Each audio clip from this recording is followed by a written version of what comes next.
heard that you have written a letter or letters, I don't know, to the international community in the past recent times. Could we have clarification on its very content and purpose? Yeah, you are right. The Tigray regional state has written a letter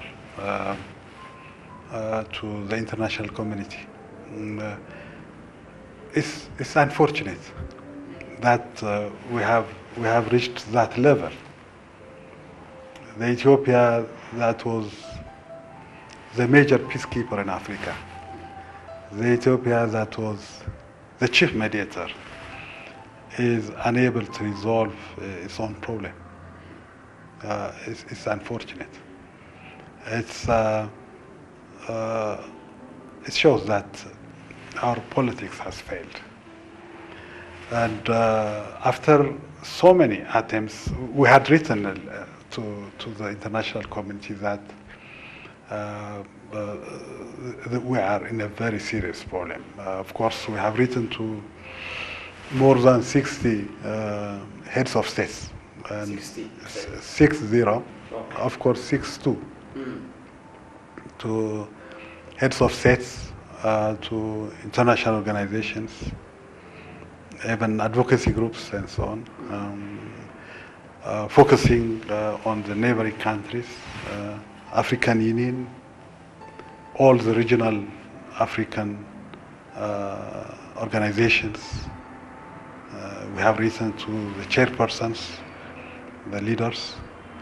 We have written to the United Nations Secretary General and to all members of the Security Council, the permanent and the non-permanent.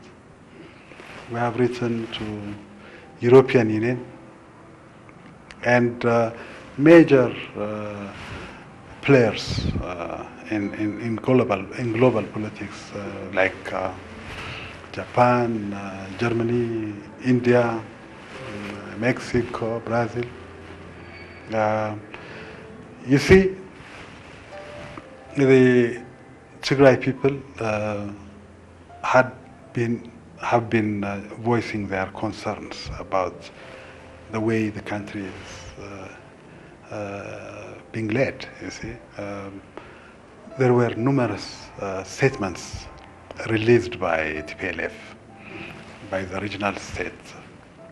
It's also for the first time that we are expressing our concerns. The Tigrayan people all over the region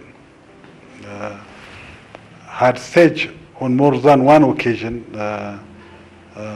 very repeated demonstrations in defense of the constitution, expressing the way the country is being managed. Intellectuals, members of federal parliament representing Tigray, they were fighting alone as if the constitutional order belongs to them. It's unfortunate, but no one cared to listen. Eventually, now we have reached a crisis point, you see. The government has decided to rule the country, rule beyond its term of limit. That's a red line. It will take us into no man's land, you see. So we wrote this letter as a last ditch to save the country, perhaps the constitutional order. So do you think the situation now has reached its critical phase? Yeah, it is. It has reached a critical phase. That end of term of the current government is a red line. Beyond that, we will find ourselves in a state of nature. No, everyone will take care of himself, you see. So what we wrote in the letter was that, one, they must understand that we are in a very serious constitutional and political crisis. As a region or as a country? As a country, we are in a serious political and constitutional crisis. We are trying to tell the international community the gravity of the problem. And if Ethiopia fails, the whole region will fail. So, yeah. So I think the intent of the letter is to remind the international community that we are in a very, very critical period. And if we pass that red line in September, it is very difficult to reconstitute the country, let alone the political order. Secondly, we appealed to them that you should not be bystanders. You have been our partners for the last 30 years. Okay, we have been all enthusiastic, euphoric about the current government when it came to power because of the promises, because of the declarations, because of the love, unity sermon. But now this all hope is turning into despair. So please help us. It is ironic, as I have told you, for Ethiopia to ask foreign powers to help. Thirdly, in that letter we have said that TPLF and the Tigray regional state is ready to take part in any meaningful, inclusive political dialogue to break the impasse. It must be transparent, it must be inclusive, it must address the underlying problems, not this superficial rhetorics the current government is accustomed to. We want a serious political dialogue, and we can be part of it. So I think the whole idea of the letter is to flag the danger sign. And I understand that the international community, I know as a diplomat, the international community closely follow the political developments in Ethiopia, and they want our best, and perhaps the letter will help them really have a sense of urgency in terms of helping us address the current constitutional and political crisis.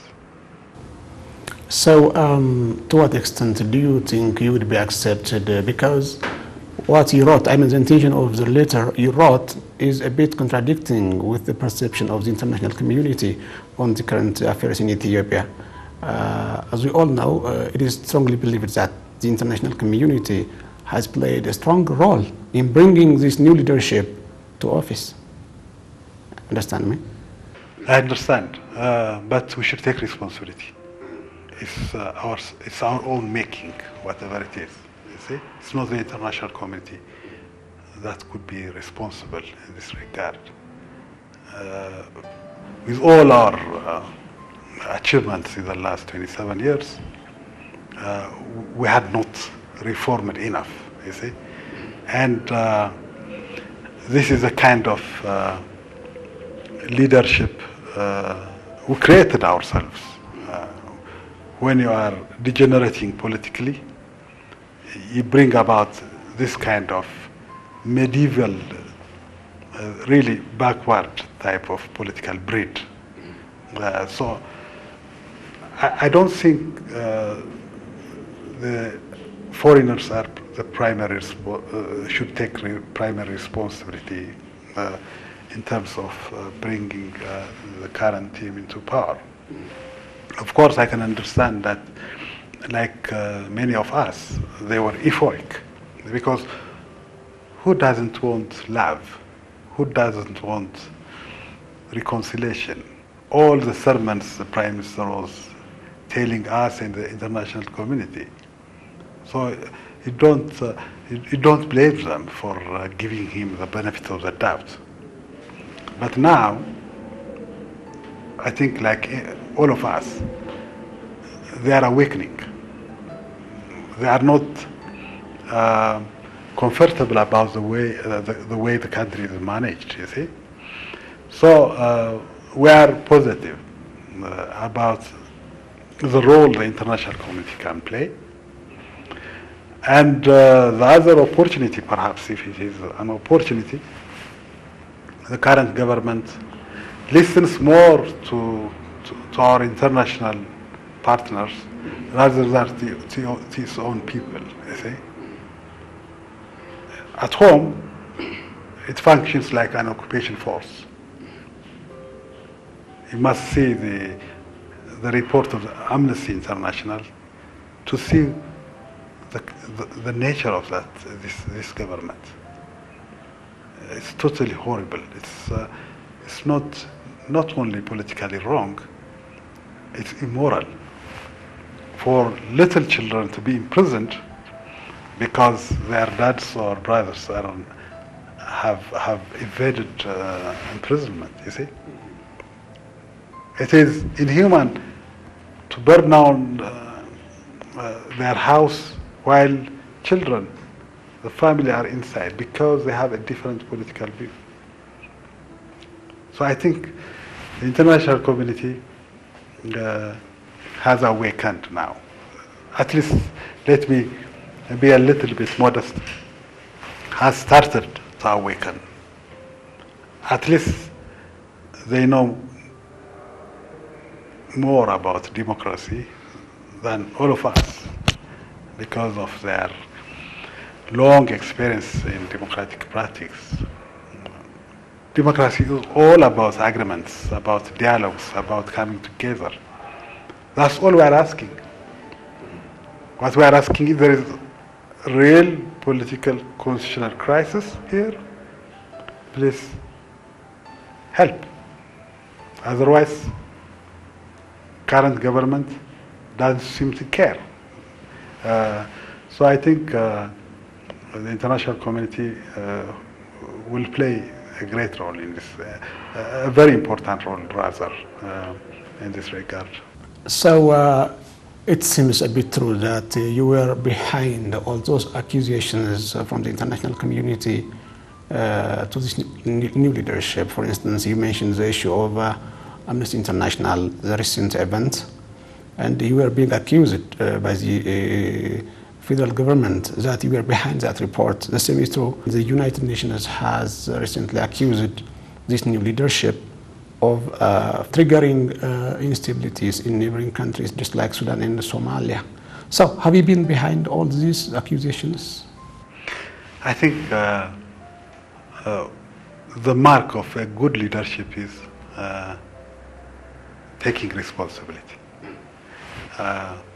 But we have not observed this kind of traits in this current leadership. They don't take responsibility.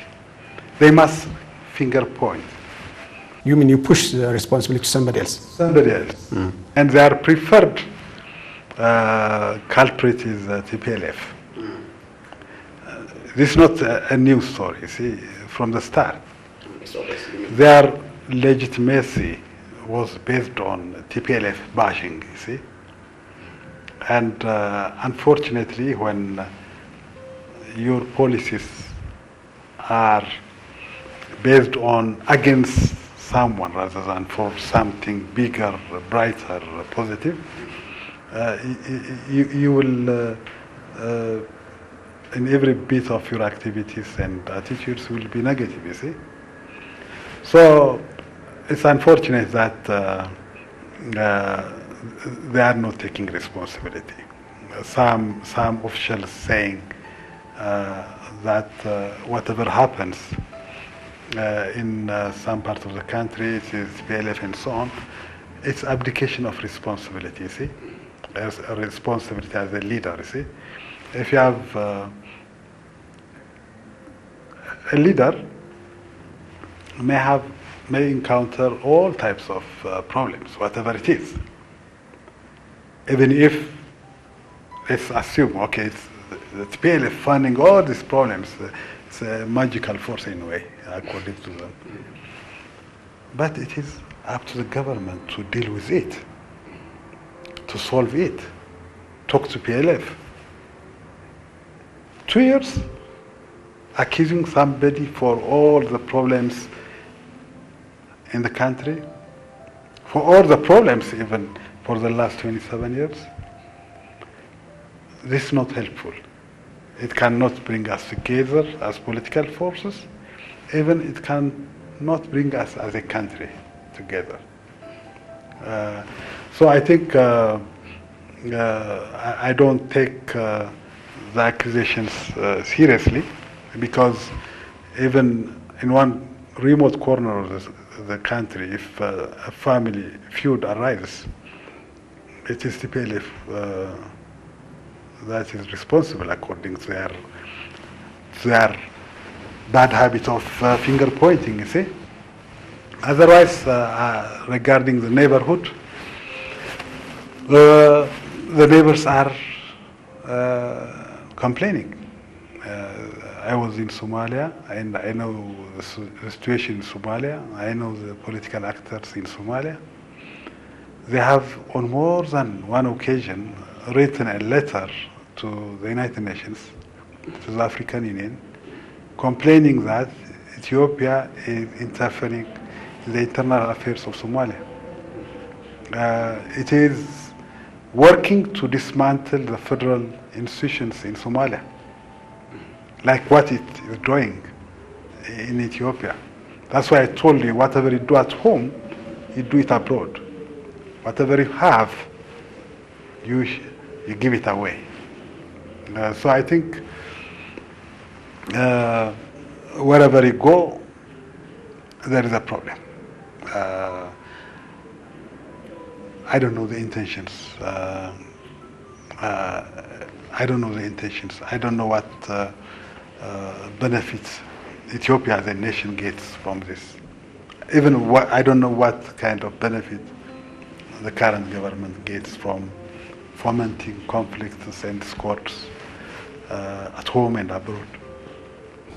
Okay, what do you think the overall prospect of Ethiopia would be if the status quo continues the way it is now? I think something should be done. It's obvious. We are in a very deep crisis. The problem is, I'm not a psychoanalyst, but I feel that there is a serious disconnect on the part of the ruling party, a disconnect with reality. I think the first thing that perhaps help our effort towards the solution is the leadership, especially the Prime Minister. My question is, we'll proceed to that. The destiny of this country, if the current status quo continues the way it is now, what do you think Ethiopia would be tomorrow if this horrendous situation is not solved? That's what I'm saying. Okay. That's what I'm saying. What I'm saying is the current leadership, especially the Prime Minister, must reconcile himself with reality. Okay? There is a serious disconnect with reality. Disconnection on the seriousness of the problem we are at hand. Disconnection on failing to appreciate the gravity of the problem. While the country is almost in flames, they don't seem to notice. We don't have a roadmap. There are no sequencing of things. Okay, nature is organized according to sequences, you see. But the current government has no a roadmap that puts things according to their priority. So the first thing is, I think, reconcile with reality. The leadership must be reconciled with it. Appreciate the level of problem we have. That's the first thing that helps us go towards the solution. Unless you understand the problem, unless you understand the level of the complexity, you cannot give a solution to the solution. So the first thing is appreciate the level of problem the country is in. Secondly, the solution now, they are very, very far from the solution. They are busy cooking while the 120 million people are asking for some kind of peace, security, reconciliation, constitutionalism, and so on. They are cooking some kind of constitutional conspiracy in the palace. They are busy planting trees while people are dying in their thousands. So the solution is dialogue, a serious political dialogue. Democracy is all about, if they claim to be Democrats, democracy is all about dialogue, about reconciliation, about rapprochement, about discussions. But he's telling us, like a medieval king, no, I know what is better to this country. I will take you to the heavens. I don't think he's a prophet. I think he's an ordinary human being with a political ambition. So politics is managed in such a way that all differing political opinions come together, reconcile, and solve problems. There is no prophet on this land who can magically really resolve our problem. It's all about political dialogue. It's all about rapprochement, honest interest to address the problem, the issue. So I think unless we appreciate the problem and come together and address the problems in a very meaningful way, not only the political order, not only the constitutional order, we can lose the country. It is as serious as that. Because Ethiopia is not something, a spiritual construct. No, it's a constitutional political construct. If that pact falls apart, we will not have a country. We have a contract, a political constitutional contract. That's the constitution. If you disregard the constitution, there is no power in the world that can save not only the constitutional order, but also the country. So I think every political actor at home and our partners, international partners, must understand the seriousness of the problem and help us. Otherwise, if we pass that red line in September, it is really near to impossible to reconstitute the country. Because it has started to fall apart now. You see what the Speaker of the House of Federation, she resigned. It means a lot. One of the pillars of the constitutional order is falling apart. One very important part of the political concert in Ethiopia has detached. Now, one at a time, the whole system can be in shambles. It can fall apart. So I think we must be serious, not only as Ethiopians, but also our partners must be very serious about it. It's better to be proactive run than be reactive after the storms, destroy whatever political national structure we have. Okay, thank you very much. These were the questions that I have for today. Maybe if you have something that you would like to add that we didn't discuss while we should. I don't have much to add. Thank you very much for having me. Otherwise, I want to underline that we are, as a country, in a very serious constitutional political order crisis. So every stakeholder, Ethiopian, and partners should try to do something about it. But the primary responsibility is Ethiopian responsibility, but the international community can help. Thank you very much once again for your time, Mr. Ambassador. Thank you very much.